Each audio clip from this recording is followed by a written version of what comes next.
Sa video na ito ay pag-uusapan po natin ang tungkol kay PiCoin at kung bakit may mga eksperto na nakikita ang kanyang malaking potensyal laban sa CBDCs at saka stablecoins. Kahit bumaba po ang kanyang presyo at marami ang nagtatanong kung scam ba talaga si Pi Network, may mga traders at analyst pa rin na matibay ang tiwala dito. Kaya sa video na ito ay pag-uusapan po natin ang mga detalye para mas maintindihan natin kung bakit patuloy pa rin pinag-uusapan si PiCoin hanggang ngayon. Pero bago po tayo magpatuloy ay pakibasa na lamang po muna ang disclaimer dito po sa ibaba ng ating screen. At ang source po ng ating balita ay ang The Coin Republic. Ngayon ay bakit nga ba bumaba ang presyo ni PiCoin? Sa ngayon ay bumaba po si PiCoin ng halos 1% at ito po ay naglalaro sa presyong 0.35. Ayan, kanina ay naging 0.34 tapos nagiging 0.35 siya. Hindi po niya nahawakan ang kanyang support level sa presyong 0.40 kaya mas lalo pang nabahala ang mga traders. Kapag nangyari ito sa isang coin, karaniwan itong nagdudulot ng panic selling. Marami po ang nagbenta ng kanilang Pi kaya mas bumagsak ang presyo.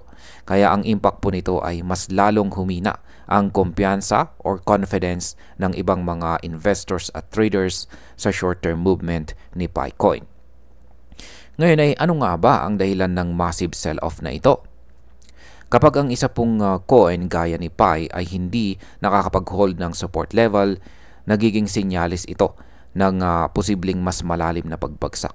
Kaya marami pong investors ang nag-exit sa market. Nagkaroon po ng massive sell-off kaya bumaba ang trading volume ni PiCoin ng halos 25% at nasa $50 million na lamang. Kaya ang impact po nito ay mas bumaba ang activity ng mga traders na sumusuporta kay Pi sa kasalukuyan. Pero may mga market experts pa rin na nananatiling positibo ang tingin sa kanya. Ngayon ay ano po ang nakikita ng mga eksperto kay PiCoin kumpara sa CBDCs at saka stablecoins. Ayan, ayon po sa ilang kilalang trader at market expert na si Kim H. Wong. Ayan, meron po siyang post dito sa kanyang X account. Ayan po si Kim H. Wong. Meron po siyang 151.9k na bilang ng mga followers. Kaya ayan, ang haba po ng kanyang pinost dito na mensahe at ipapaliwanag po natin yan. Yung kanyang mga sinabi rito. Ayan, nakikita po niya na si PiCoin bilang isang potential global currency. At ang kanyang dahilan po ay simple lamang. Si Pi ay decentralized at mas malawak ang distribution. Ibig pong sabihin, hindi po siya hawak ng isang central bank o ng isang bansa lamang. Ang impact po nito kung sakali ay mas magiging flexible at mas trustworthy si Pi kumpara sa CBDCs at saka stablecoins. Ngayon ay bakit po limitado ang CBDCs? Kung titignan po natin ang CBDCs or Central Bank Digital Currencies, nakadepende po sila sa sovereign or fiat currency. Halimbawa, kung ang China ay naglabas ng CBDC, limitado lamang ito sa kanilang bansa at hindi pwedeng gamitin ng malaya sa buong mundo. Kahit po ang Bahamas at Sweden ay gumagawa rin ng CBDCs pero nakatali pa rin sila sa sariling pera ng kanilang bansa. Ang impact po nito ay mahirap silang tanggapin bilang pang-global na currency. Paano naman ang stablecoins? Ganon din po ang problema ng stablecoins gaya ng mga US, Hong Kong at saka Singapore. Nakatay pa rin po sila sa fiat currency. Halimbawa, si USDT ay nakabase po sa value ng US dollar. Ang impact po nito ay nagiging dependent sila sa stability ng fiat currency. Kapag may problema po ang fiat, damay din ang stablecoin. Kaya sinasabi ng mga eksperto na hindi po sila sapat para maging tunay na global digital currency.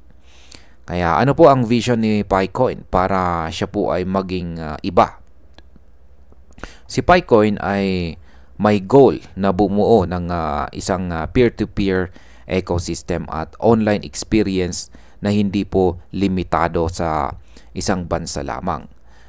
Kaya kung siya po ay magtatagumpay dito, kung siya po ay magtatagumpay dito, ang impact po ay magiging malaking bagay ito sa crypto industry.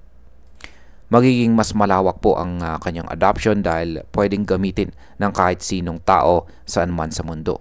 At dahil dito, nagiging malakas ang paniniwala ng ilang eksperto na kaya po niyang lampasan ang limitations ng CBDCs at saka stable coins.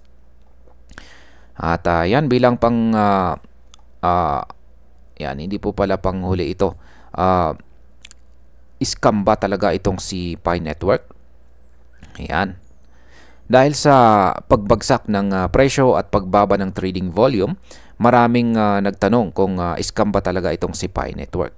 Pero ayon po kay Dr. Altcoin, mayroong isang whale na may hawak na 360 million na Pi. Ang wallet na ito ay patuloy pa rin nag-a-accumulate ng Pi kahit bumabagsak ang presyo. Kaya ang impact po nito ay nagpapakita ng tiwala ng malaking investors sa long-term potential ng coin. At ito na po ang panguling katanungan natin dito. Ano po ang sinasabi ng iba tungkol sa whale na ito? Ayan. May mga nagsasabi na ang whale na ito ay posibleng parte daw ng PiCore team. Pero ayon po kay Dr. Altcoin, kung totoong scam si